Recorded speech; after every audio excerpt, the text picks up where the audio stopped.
Пендаровски ги потпиша законите за Бехтел и Енка, па кој сака нека се жали пред уставен суд, порача македонскиот председател и отиде контра експертите, обичните граѓани, но и Европската унија, сите кои го критикуваа новиот закон за работни односи, но и начинот на кој со европско знаменце се донесоа овие закони, иако најави дека токму најспорниот закон со кој работната недела ќе стане 60 часовна нема да го потпише, сега го промени својот став. Кажувам дека секоја заинтересирана страна има право да поднесе иницијатива за оценка на уставноста на секој закон, вклучително и на овој.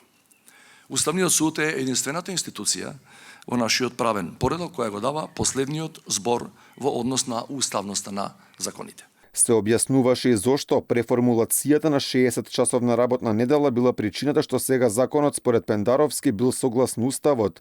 Само 60 часа кои сега ги немало во законот биле спорни за уставните суди, барем според Пендаровски. Освен што нема експлицитно кажен 60 часа ќе биде работната недела по работник, така цела година, има една друга одредба која можам да ја цитирам, која ми помогна се разбира со поддршка на моите правни советници и луѓето со кои се консултирам во ваква ситуација. Вели, на пример, членот 117 во својот став 2 зборува за тоа колку може да трае прекувремената работа. Значи да трае најмногу 8 часа во текот на една недела, најмногу 190 часа годишно. Детски работи за Пендаровски биле шпекулациите дека на овој начин им се додворува на СДСМ и ДУИ да го поддржат за втор мандат. Не се плашал ниту Оливер Спасовски кој на новинарско прашање не демонтираше дека би сакал да се трка за позицијата председател на државата. Сум калкулирал со поддршка никогаш.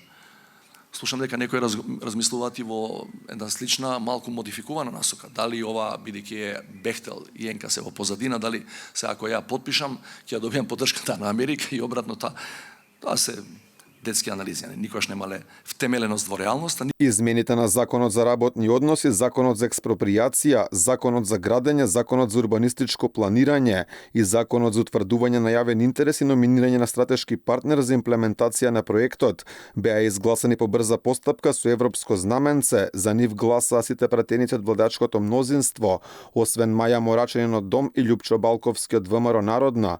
Инаку покрај тоа против овие закони беше опозицијата и речиси цела експертска јавност. Според анкетата на ИПИС и голем процент од граѓаните имаат ист став.